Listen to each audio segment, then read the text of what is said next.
In 1969, the government closed Project Blue Book. This was supposed to be the end of the United States' involvement with UFOs and their study of them. Since then, they denied any involvement with UFOs and actively encouraged the ridicule of the subject. However, secretly, they continued programs that tracked and investigated the phenomenon, and perhaps had even deeper investigations, including the collection of physical materials. In order to hide the truth, one must also hide the very nature and even the name of the truth. The popular acronym UFO was deliberately changed to UAP, a more inoculate title for the subject, something no one would think to search for in government documents related to the topic. To hide the truth, they hid the very name of the phenomenon. However, in 2016, whistleblowers revealed a secret program the Pentagon was conducting on UFOs and UAPs, with 3 fascinating videos shot from U.S. fighter planes and radar technicians. The word was out, and the government was forced to concede they did still have a program. Since then, there have been more revelations and even congressional meetings on the subject, with even more to come. Is the government about to release startling evidence we are not alone? Or is this just another way to hide the truth?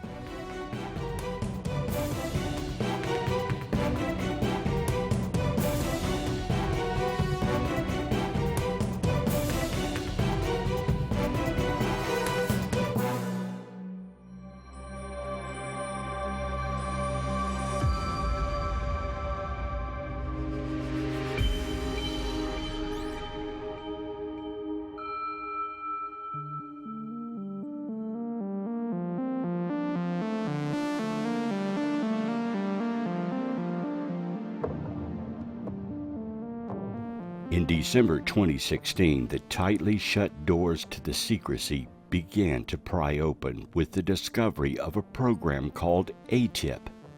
The Advanced Aerospace Threat Identification Program was an unclassified but unpublished investigation effort funded by the United States government to study unidentified flying objects or explain aerial phenomenon.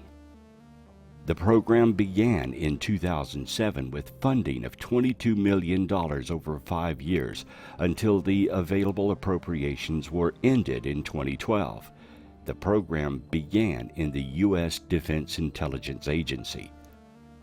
According to the Department of Defense, AATIP ended in 2012 after 5 years.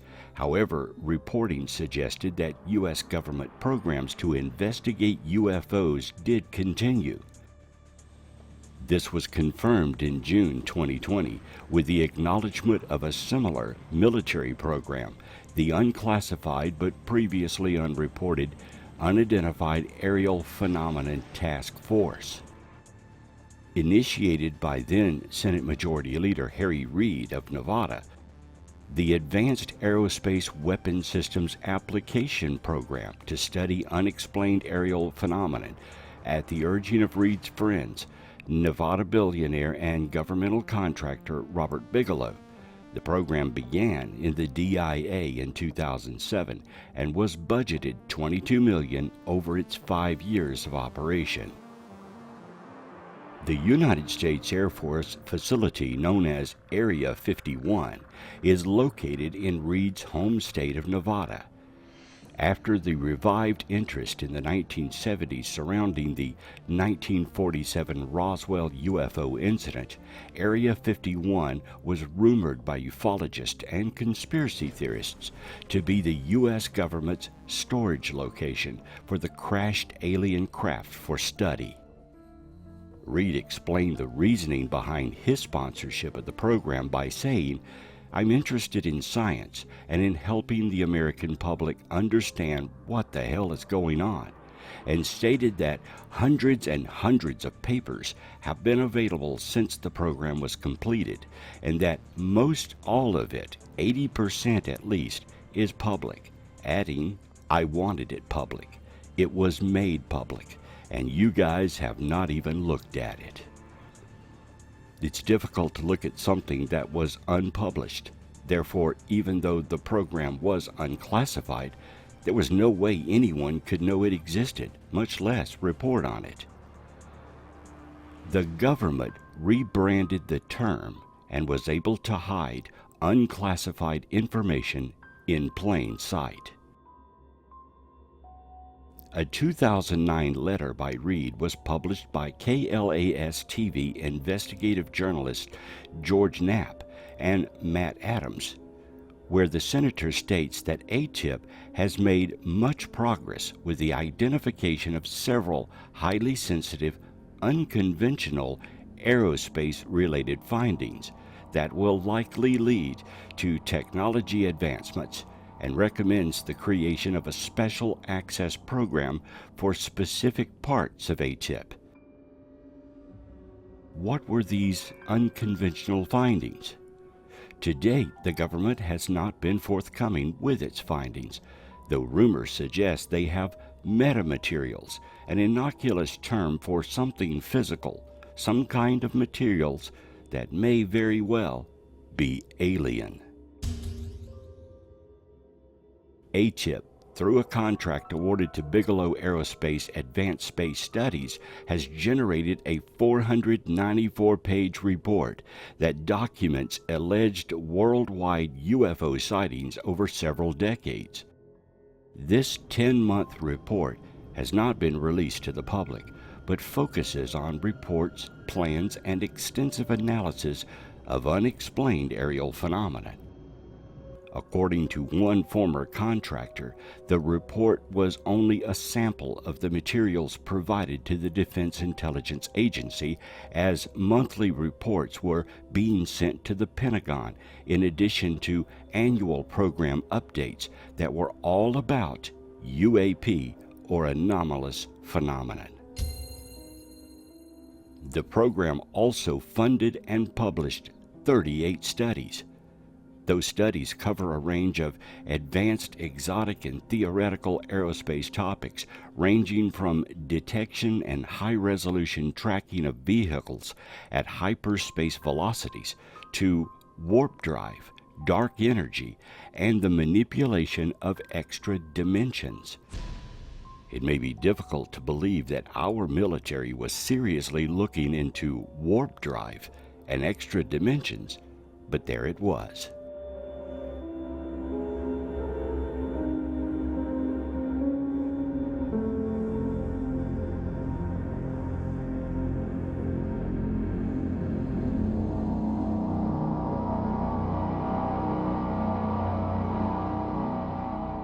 In 2020, the Pentagon acknowledged the existence of another program similar to AATIP called the Unidentified Aerial Phenomenon Task Force. The unclassified but previously unacknowledged program was made public during a June 2020 hearing of the Senate Select Committee on Intelligence.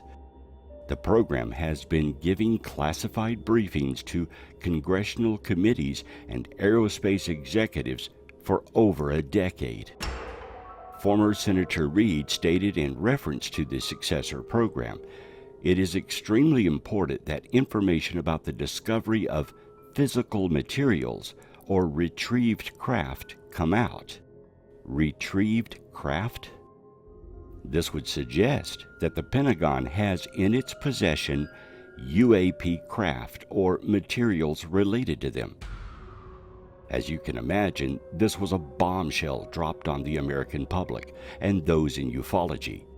For decades, it has been whispered that the government has several crashed UFOs. However, though we have testimony from many military and civilians, this is true, we never had any confirmation of it. Indeed, to this day, actual verifiable confirmation is still forthcoming. But it should also be reported that the Pentagon and the government have not denied it either.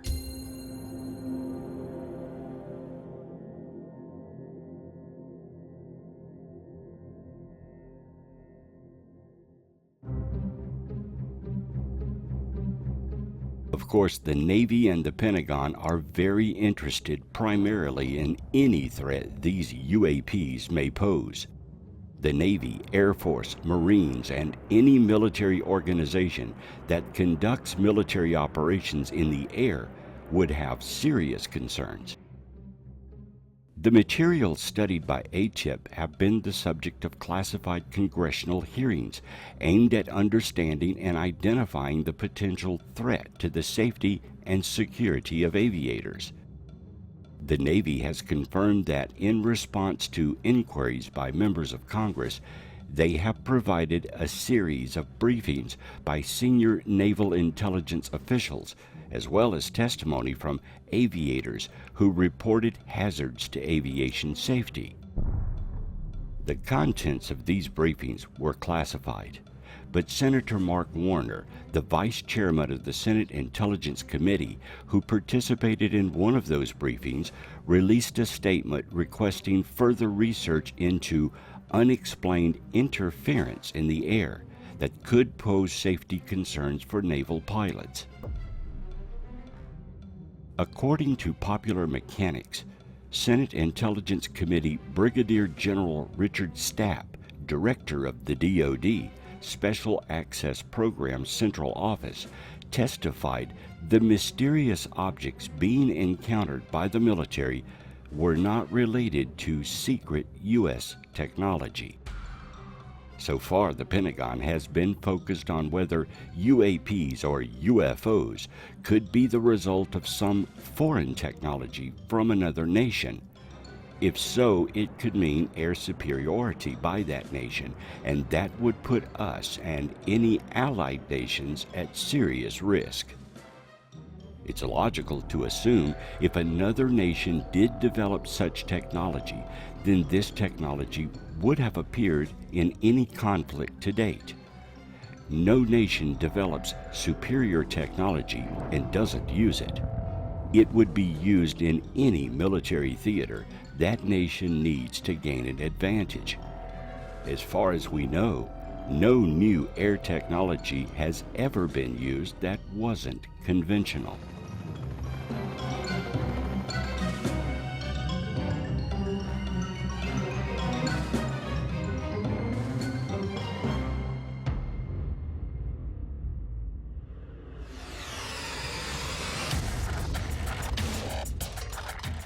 UAPs and UFOs are not conventional.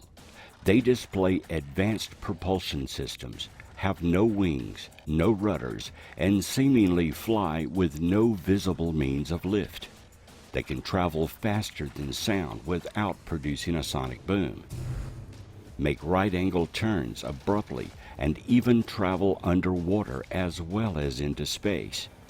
According to our current understanding of avionics, they shouldn't fly at all. Their ability to travel underwater has also generated another acronym, USOs, or Underwater Submerged Object. These objects are frequently encountered by the Navy. Our current aviation technology cannot duplicate these capabilities. Any nation that does develop these capabilities would gain air, sea, and space superiority immediately. Our technology could not match theirs. They would have the ability to rule the world.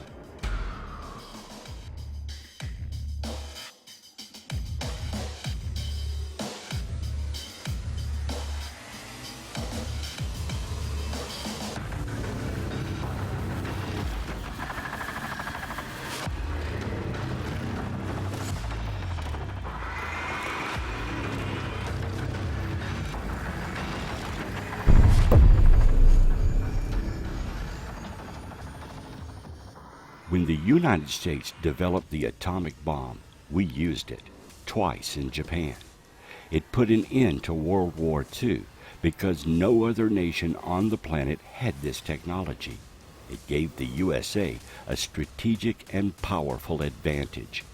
We maintained that advantage until the Soviet Union was able to duplicate the technology, and that led to decades of Cold War, whereby both sides were poised to destroy the other. Any nation that learns to duplicate the advanced capabilities of the UAP or UFO will have a similar advantage that could lead to world domination.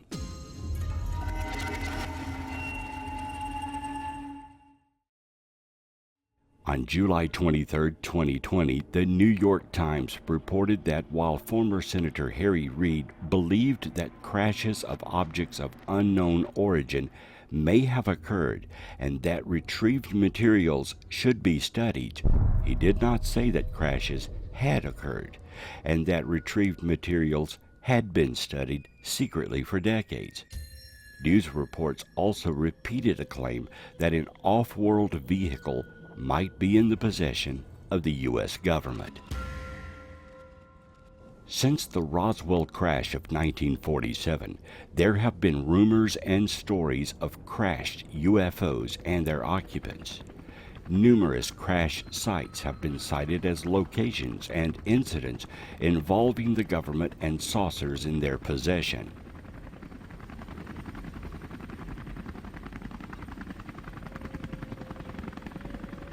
In the late 1980s, Bob Lazar claimed to have worked as a physicist at a location called S4, which is a part of the infamous Area 51 in Nevada. Lazar purports to have examined an alien craft and read U.S. government briefing documents that described alien involvement in human affairs over the past 10,000 years. His claims brought additional public attention to Area 51 and fueled conspiracy theories surrounding its classified activities. His assertions have been analyzed and rejected by skeptics and some ufologists, although he retains a following of supporters. Lazar has claimed that the propulsion of the UAP ran on an antimatter reactor and was fueled by the chemical element with atomic number 115, which at the time had not yet been artificially created. It was first synthesized in 2003. He said that the propulsion system relied on a stable isotope of E115, which allegedly generates a gravity wave that allowed the craft to fly and to evade visual detection by bending light around it. Was Bob Lazar telling the truth? Was he part of a misinformation campaign? Or does the government actually have crashed UAPs in its possession? It would not be unusual for the government to lie about advanced technology. When the first atomic bomb was exploded, the public was told a dynamite storage facility exploded. The CIA often floated UFO stories to hide their stealth and spy plane advancements.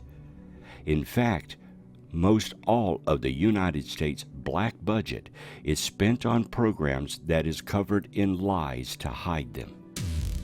So the question on ufologists' minds today is whether all this new information is just another campaign to hide more secrets from the public. Or are they really interested in UAPs and are diligently trying to figure out if some UAP UFO sightings are actually alien spacecraft?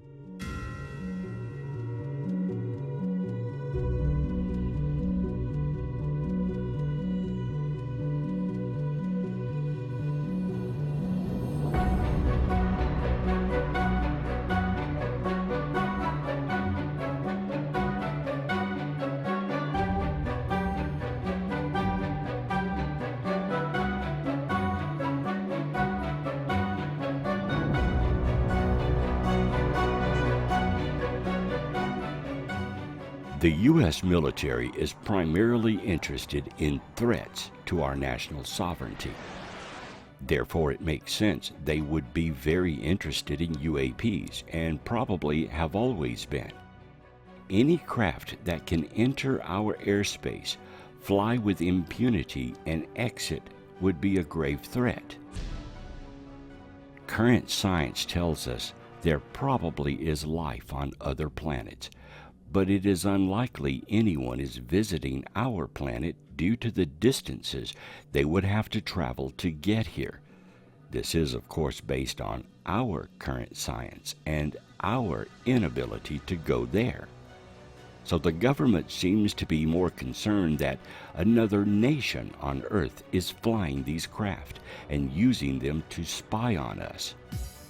Their approach is this is an earthly national security issue and isn't about aliens at all.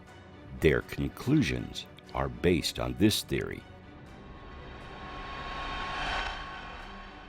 However, when you look at the UAP problem, it appears no nation on Earth is sufficiently advanced to invent and operate craft with the capabilities of the UAP or UFO. There are only a handful of nations that might even come close. America would be at the top of that list, with China, the UK, and Russia secondary.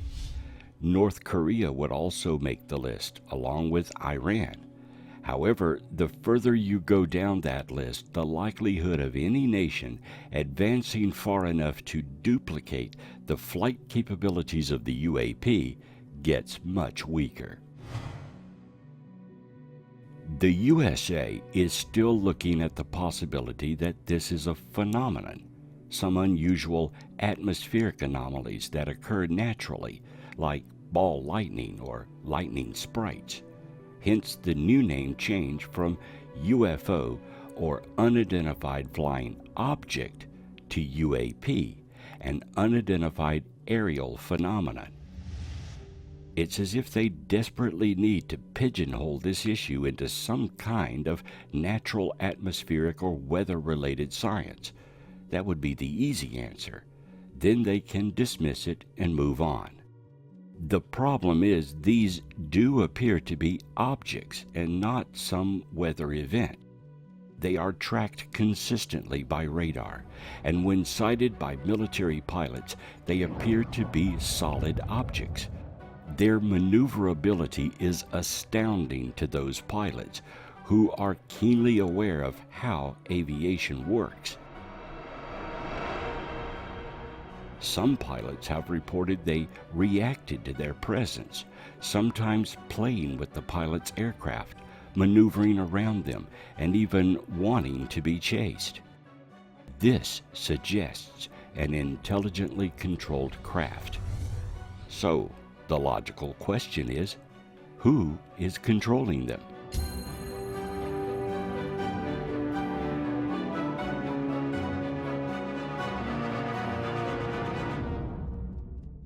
Our most famous fictional sleuth, Sherlock Holmes, once said, "When you have eliminated the impossible, whatever remains, however improbable, must be the truth."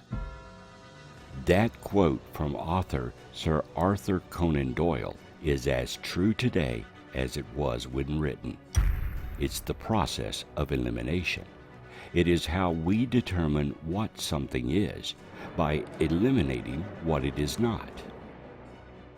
It's logical to conclude if the USA and no foreign nation, no corporation or individuals invented and manufactures these craft, then someone else has and is controlling them. Using the process of elimination, there is only one conclusion.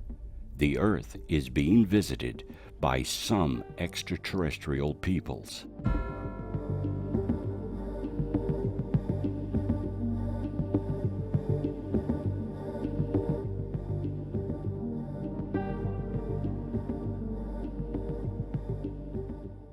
One would think the Pentagon, with all of its analysts, strategists, and powerful leaders, would come to this same logical conclusion, but they seem to want to avoid this perspective. The government is clinging to the notion that these craft can be explained by foreign adversaries using them to spy on America.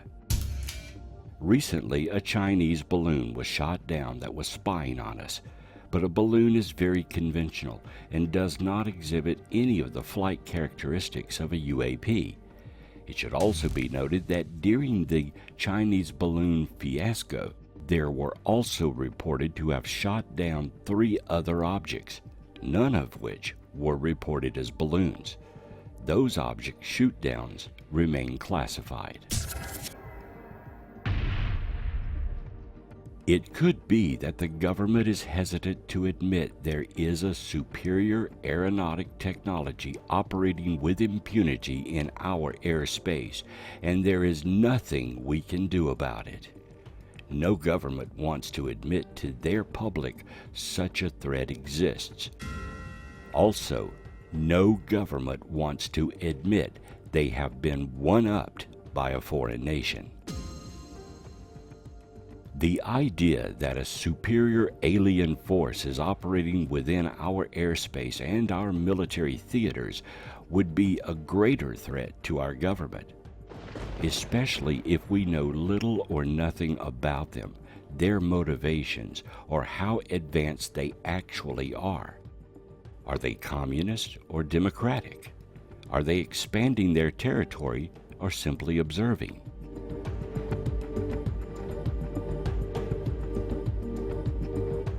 This notion puts enormous pressure on any government to find the answer to these questions so they can be assured there is no threat, or the threat is more than suspected.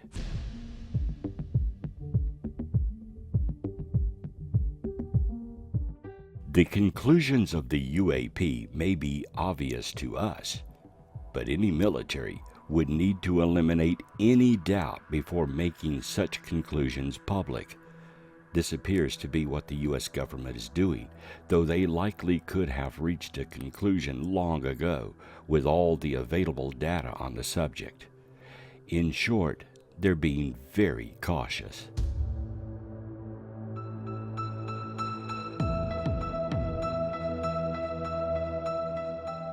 Concerns for how the public would react if the government did conclude that UAPs and UFOs are indeed alien craft would be world-changing. It would not only affect America, but each and every nation on Earth. This would be a paradigm shift in our view of ourselves and our place in the universe. However, the most relevant concern for any military would be if the public would panic if told that UAPs represent a superior alien race visiting Earth. The military may need to call for martial law and preserve the peace. Going into any military situation without knowing who the enemy is would be devastating. So the Pentagon is trying to size up this new phenomenon and make determinations about their abilities. Simply having alien craft fly through our airspace is alarming, but not particularly a threat. If aliens are checking us out, then that alone may be a nuisance, but benign. Or they could be doing exactly what we are doing, assessing our military capabilities. Our question would be, for what reason? Do they plan to attack? Or are they simply assessing our technology? Since UFOs are nothing new and they have been around, if not through antiquity, then certainly during the modern age, one would assume they know all of our capabilities. They have had plenty of time to observe us. AATIP is a threat assessment group. In fact, all of these new programs are designed to observe, catalog, and determine any threat the UAP may be. It would be careless of the Pentagon to simply dismiss the subject and ignore it. With military pilots reporting UAP encounters more frequently, this has now become a hot topic at the Pentagon and something they want solved, no matter if the public learns of it or not. The days of cataloging this phenomenon in secret is over. The military can no longer hide and seek. In order to accumulate data, they must open the subject up so pilots, both military and civilian, can report their encounters and that data can be analyzed. Military pilots now have orders to pursue UAPs and try to gather as much data on them as they can, including gun camera footage, radar data, and observations. Where this may have been done in the past by scrambling pilots to go look for a radar return, now they are free to engage them more openly with non-hostile intent. Due to this new openness, pilots and military personnel no longer are restricted as much and are not subjected to the ridicule of the past. Among the information that has been released by AATIP are several short videos of military jets encountering something they couldn't identify. The Navy confirmed the authenticity of the videos, stating only that they depict what they consider to be unidentified aerial phenomenon. Susan Gao, a Pentagon spokeswoman, confirmed that the 3 videos were made by naval aviators and that they are part of a larger issue of an increased number of training range incursions by unidentified aerial phenomenon in recent years. On April 19, 2023, the Pentagon released another video featuring MQ-9 drone footage from the Middle East depicting an unidentified aerial phenomenon. Sean M. Kirkpatrick, director of the Pentagon's All-Domain Anomaly Resolution Office, briefed a Senate Armed Services Subcommittee that it resembled a small metallic orb.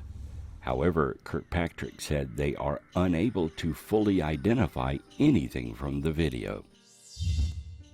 The video depicts what appears to be a metallic orb or circular object that passes in front of the drone's camera. The camera operator attempts to follow the object before it moves out of frame and out of the drone's camera range.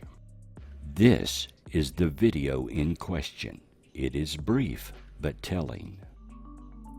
You'll see it come through the top of the screen. There it goes, and then the camera will slew to follow it. You'll see it pop in and out of the field of view there. This is essentially all of the data we have associated with this event from some years ago. It is going to be virtually impossible to fully identify that just based off of that video. Now, what we can do and what we are doing is keeping that as part of that group of 52% to see what are the similarities, what are the trends across all of these, do we see these in a particular distribution, do they all behave the same or not? As we get more data, we will be able to go back and look at these in a fuller context. Note the object has no wings or visible propulsion system. There are no propellers, jet exhaust, or any engine components. It appears to fly in a forward motion with no conventional avionics. It is not a balloon. The Pentagon simply labeled it as unknown since there is no more data to rely on to identify it. Of course, this does not mean it is an alien spacecraft. We simply do not know what it is or how it is able to maintain flight. However, it is real, physical, and was recorded via camera and radar. The term UFO is often related to flying saucers, terminology from the 1950s regarding UAPs. However, most UFO or UAP reports do not describe saucer-style objects. Most are indeed oval, round, or sphere-shaped. Some are triangular, and even cube or rectangle shapes are reported. When analyzing the data, it would appear the shape of an object is not directly related to its ability to fly. Our aircraft must fall within a specific style in order to fly, such as a fuselage, wings, and either jets in the back or sides on the wings, or a rear or forward propeller.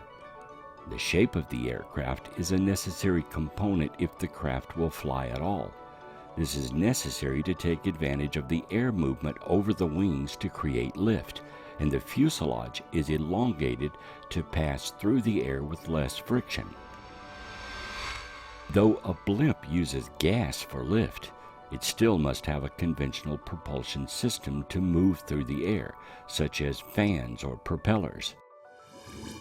The shape of a UAP does not appear to be relevant to its capability to fly.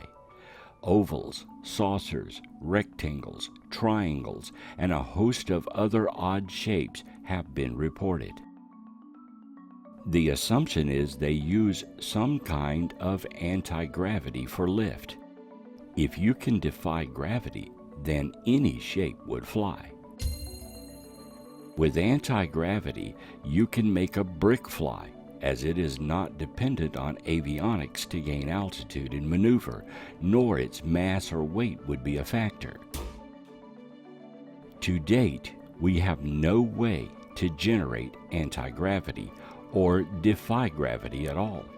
We don't have the technology or wisdom to build and maintain a craft that exhibits the characteristics of the UAP. The military and the Pentagon are not only interested in UAPs because they may be a foreign nation using them to spy on our nation. The very nature of the UAP would lend itself to a perfect weapons platform.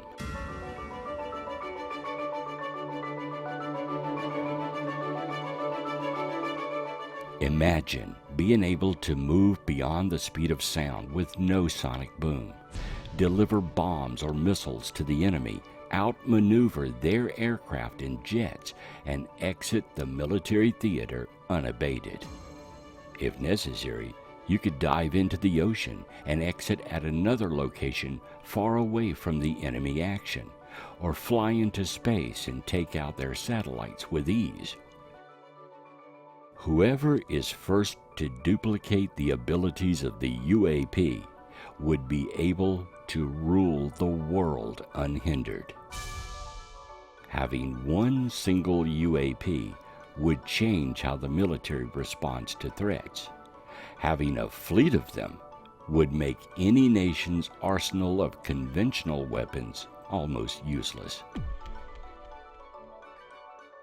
A UAP could simply evade an oncoming missile and outrun or evade any fighter jet.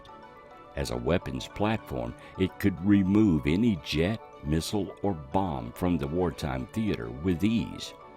By the time the enemy knew the UAP was on target, it would already be over. This is just the kind of power all nations want. All militaries want to be king of the hill, able to defend their territory while denying the enemy a foothold. So the UAP represents the ultimate weapon. It can fly in any conditions, air, space, and under the ocean. It can evade conventional weapons and deliver bombs to any part of the world quickly. Any nation who can decipher how the UAPs work will have a major advantage over all other nations.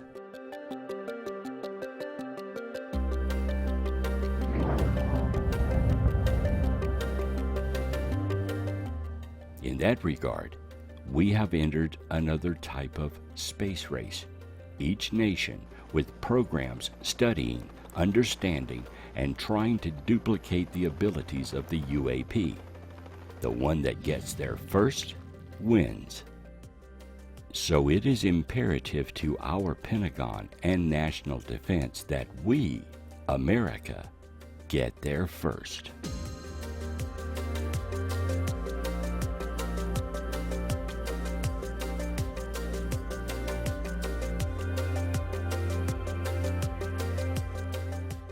Understanding the UAP includes understanding where they come from.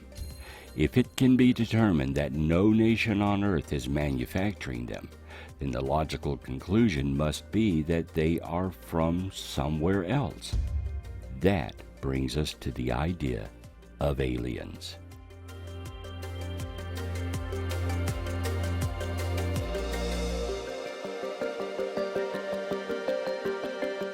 Even if UAPs are unmanned, someone had to create and manufacture them, and someone is controlling them either directly or remotely. Of course, it's possible that they themselves are autonomous. They could be a type of artificial intelligence or beings in their own right. UAPs might be a form of AI, able to think for themselves and make decisions. In this case, they may be exploring our Earth and mean us no harm, or they may be gathering intelligence on us to deliver to some alien race out there. They could simply be gaining knowledge of our planet for some alien race to catalog for further study.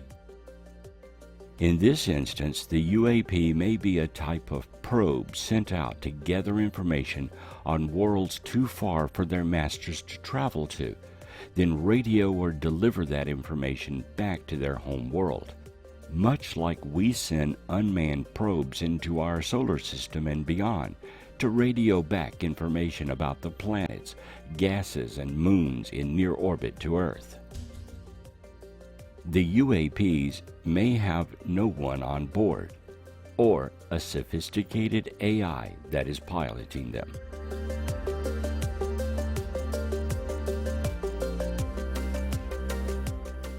The other possibility would be that they are not machines at all, but some kind of creature, alive like us, but physically different. They may have some natural ability to fly that we do not understand. Their reasons for visiting Earth would be their own, and we may not understand its thinking. If this is possible, then they may have no hostile intent toward us at all, but simply come to play in our atmosphere. It may very well be possible that the UAPs are not piloted by aliens, but are the aliens themselves. They may have some kind of bioluminescence that allows them to glow at night. Thus, we see strange formations and lights that appear to defy normal flight characteristics. In the day, they appear as orbs, balls, tubes, and other shapes. Or they could be a multitude of different aliens that sometimes visits our world, some manned, some unmanned, or natural living beings. We simply do not know for sure. If aliens are controlling UAPs from within them or remotely, then they must be more technologically advanced than us. After all, they created the UAP itself. This seems logical, however, it depends on what materials are available to them. If their technology is based on some naturally occurring substance or mineral widely available on their planet but does not exist here on Earth, then they may simply have that advantage, but are equal to us in intelligence. They have something we do not that allows them to use technology in a new and different way. They're not necessarily smarter, but they have an advantage we do not have. If this is the case, then we may never be able to build UAPs of our own. We simply do not have the necessary components to make it fly. Bob Lazar said a stable element of 115 was necessary to fly the UFOs he examined at S4. However, when we discovered how to create the element, it was unstable and disintegrated after only a few seconds. Element 115 isn't a naturally occurring element on Earth. If it naturally occurs elsewhere, we're out of luck, unless we can go there and get some. Whether you believe Mr. Lazar or not, this demonstrates how a vital component necessary for UAP production and operation may simply be out of our reach. We can't build one if we don't have the necessary materials. You can't bake a cake if you don't have the ingredients.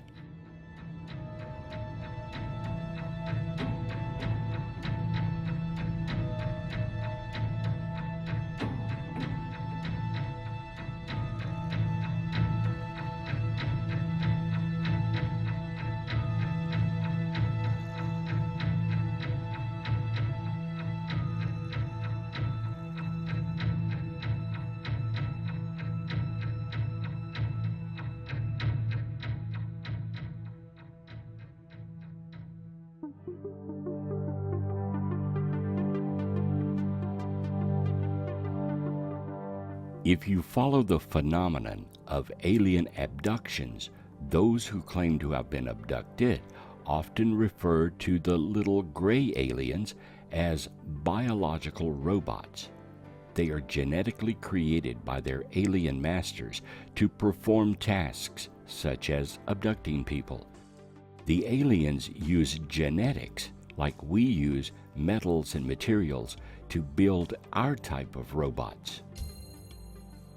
If the aliens have this ability, then it's possible that they may create their own ships using the same methods. Their ships may be living creatures with natural abilities to fly. UAPs and UFOs are not machines, but living creatures, just like the alien grays.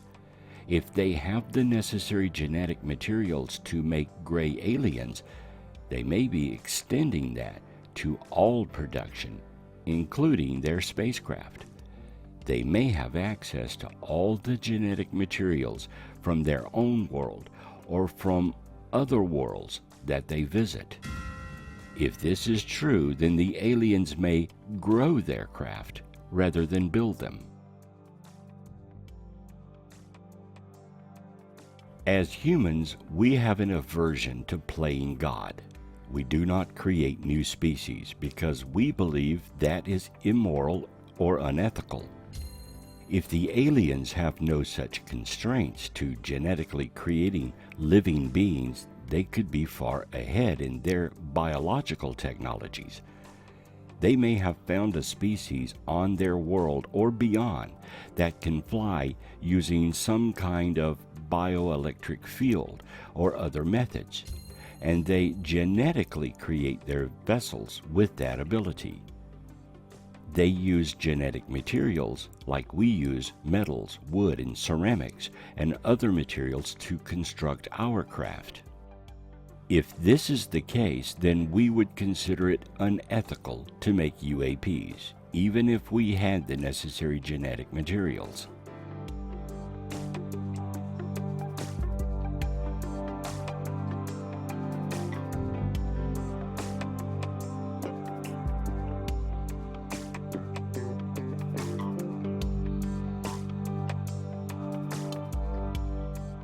By changing the acronym from UFO to UAP, the government was able to hide much of their studies in plain sight.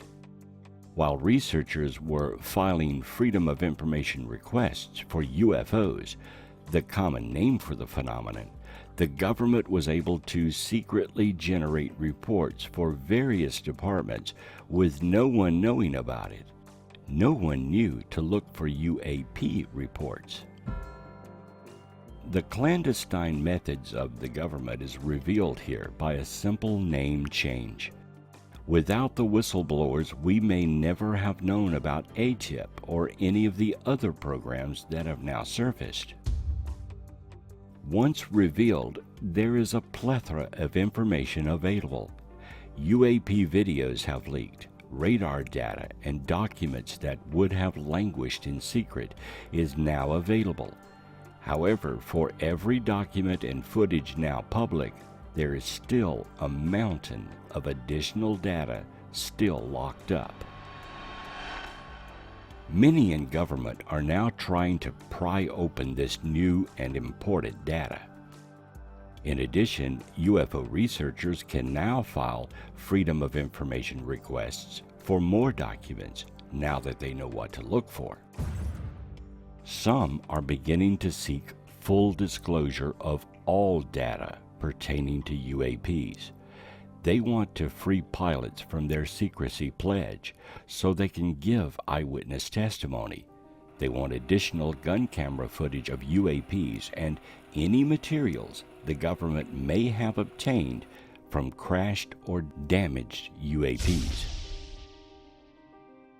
Due to this limited disclosure so far, there are now rumors of collected metamaterials from unidentified craft.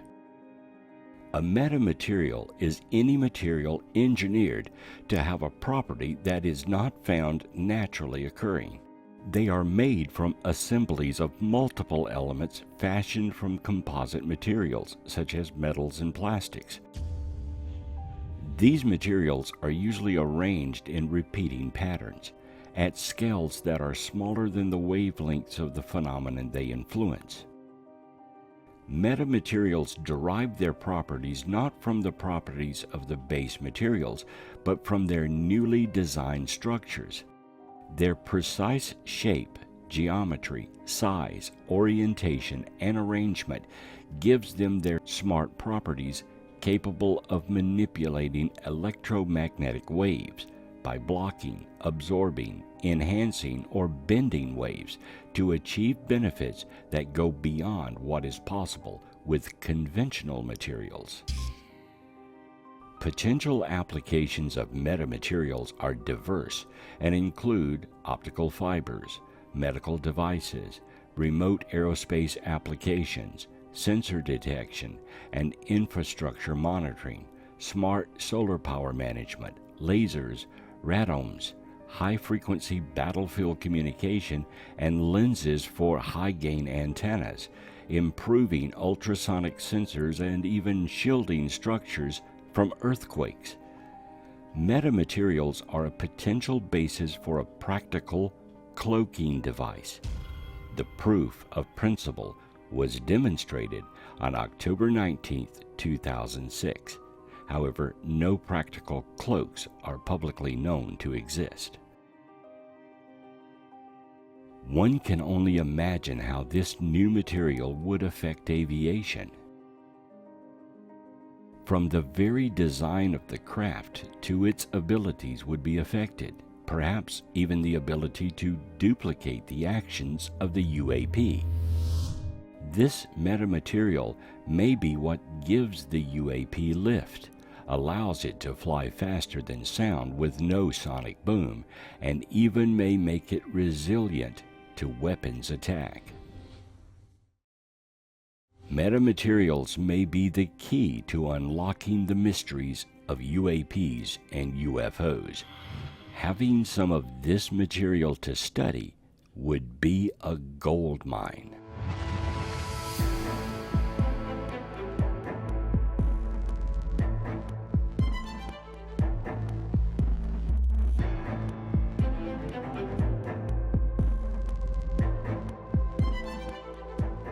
One of the authors of the New York Times report, Ralph Blumenthal, had this to say on MSNBC about the alloys. They have, as we reported in the paper, some material from these objects that is being studied so that scientists can find what accounts for their amazing properties. This technology of these objects, whatever they are. When asked what the materials were, Blumenthal responded, "They don't know. They're studying it, but it's some kind of compound they do not recognize." Any scientist would be able to identify the substances in the materials. It's their combination that makes them unique. It's unlikely they do not know what the material is, but how to combine them into a metamaterial would be astonishing, perhaps something we have never thought of. Study of this material could lead to several breakthroughs.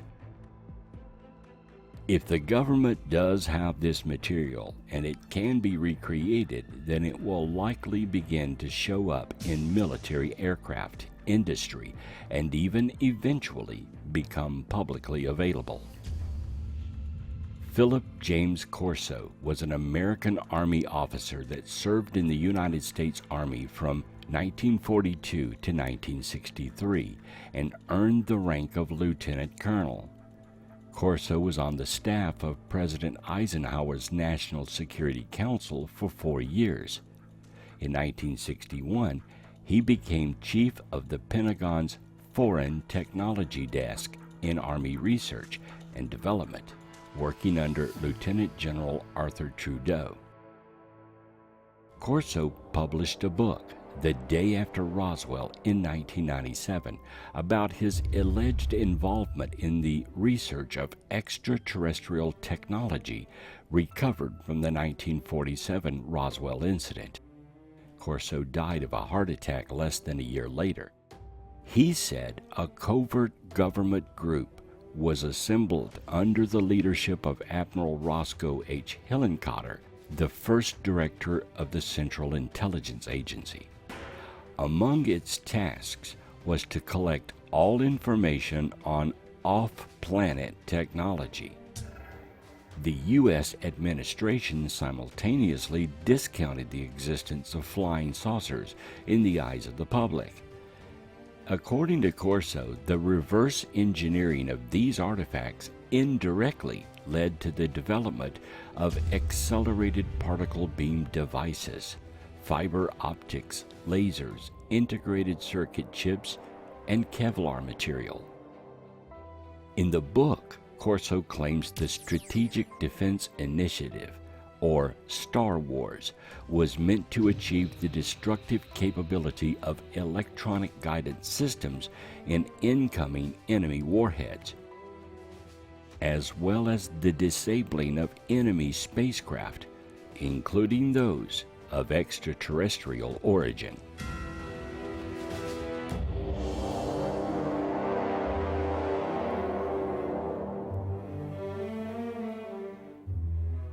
If we can believe a noted and awarded colonel in the Army, then the military and government has been looking at metamaterials at least since the 1950s, and their influence on modern technology is evident.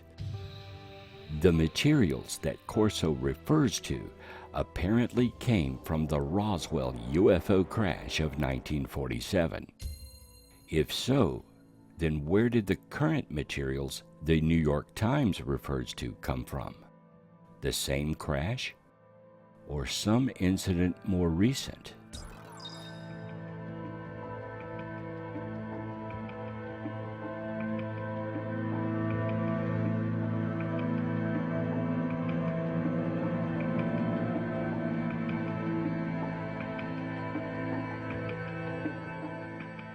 We know that as of 2004, UAPs have been entering the military theater and military training exercises. It was there that the leaked UAP radar, FLIR, and visual sightings by our pilots occurred. Could one of our pilots have been ordered to shoot down a UAP? Is it possible they did, and either downed the craft, or at least shot off part of it, and that part is the metamaterials in question? To date, we have no idea where these materials came from or how we acquired them, only that they do apparently exist and are being kept in secret for study.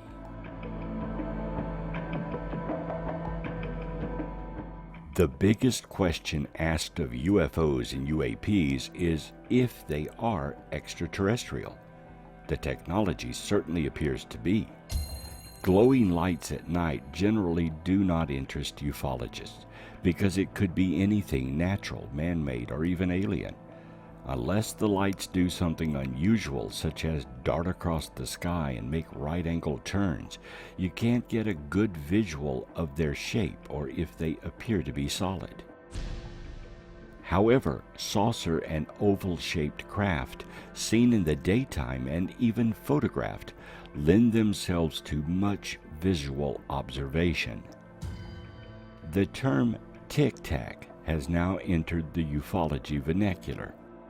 This is an oblong-shaped craft, similar to a pharmaceutical capsule or a Tic Tac breath mint. These style objects have been recorded by military aircraft and observed by trained military pilots. It is not just a U.S. military phenomenon. Craft with similar shapes are reported worldwide, and it's not a recent occurrence. Tic Tac UAPs are in reports from the 40s, 50s, and till today. In the past, ufologists often referred to these craft as cigar-shaped. They appear to resemble a fuselage, but have no wings, tail wings, jets, or propellers. Some blimps or zeppelins have been confused for these craft. However, blimps are slow-moving and cannot turn quickly or zip away. Weather balloons can flatten out in the upper atmosphere and can appear oblong or saucer-shaped, but again, they cannot move quickly. The craft pilots are reporting can and do. They maneuver in such a way to rule out any conventional man-made aircraft or balloon. Another question is whether these small craft are traveling between solar systems themselves or are being launched from some kind of mothership. Is it possible that another larger ship is somewhere in orbit of Earth or in our solar system, and these craft are coming from there? The official in charge of the secretive Pentagon effort to investigate unidentified aerial incursions has co-authored an academic paper that presents an out-of-this-world theory. Recent objects could actually be alien probes from a mothership sent to study Earth.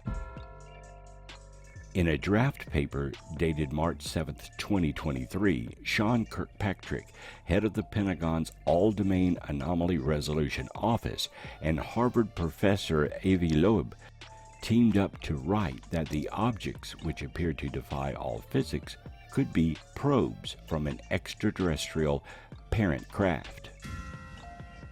It's unusual for government officials, especially those involved in the nascent efforts to collect intelligence on recent sightings, to discuss the possibility of extraterrestrial life, although top agency officials don't rule it out when asked.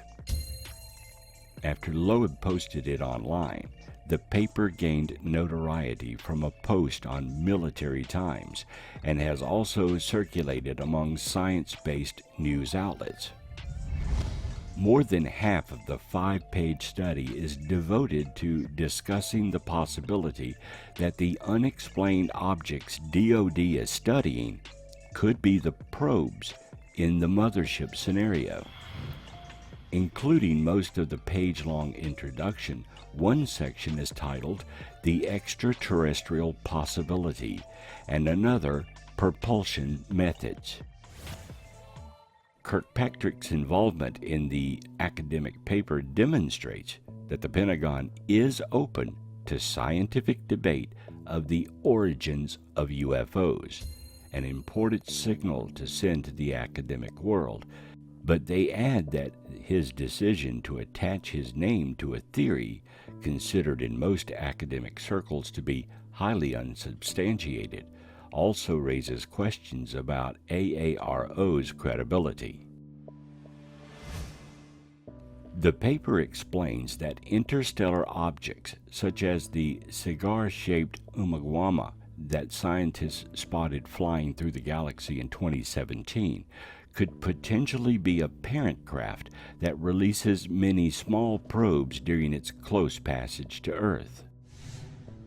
The paper goes on to compare the probes to dandelion seeds that could be separated from the parent craft by the sun's gravitational force. It examines the physics of how the smaller craft could move through the Earth's atmosphere to reach the surface where they could be spotted by humans. The paper notes that the probes could use starlight to charge their batteries and the Earth's water as fuel. It also speculates on the motive for aliens to send exploratory probes to Earth. Though this is all speculation, it does show the government is looking at alternative theories to what, who, and why UAPs are being reported. They're now becoming more open to the idea that they may be alien, and we are not alone in the galaxy.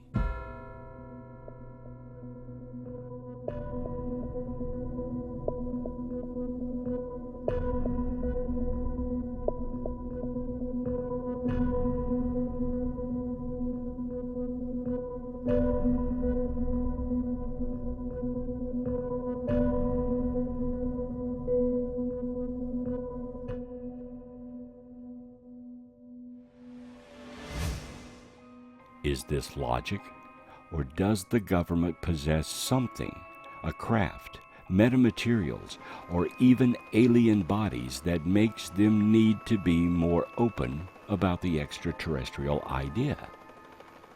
The government is obviously changing its tune regarding UAPs and UFOs. Once considered ridiculous, now there are congressional hearings, monthly reports, and several Pentagon departments devoted to the subject. Perhaps the death of the term UFO and the emergence of the new term UAP was a way to become more open about the subject, yet march further away from little green men and the silliness the CIA littered the subject with in the past. Ultimately, it turned the subject around, and in the public eyes, the government is now conducting serious studies to determine the UAP mystery. The government and Pentagon may already have the answers, and they changed the name to distance themselves from past mistakes and start fresh, so they can control the distribution of the information. Eventually, there may be some kind of full disclosure of the UAP mysteries. However, that is only likely to happen if or when the governments of the world agree the public can handle it. As of now, they do not seem completely confident you can handle the truth.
Ignition sequence start.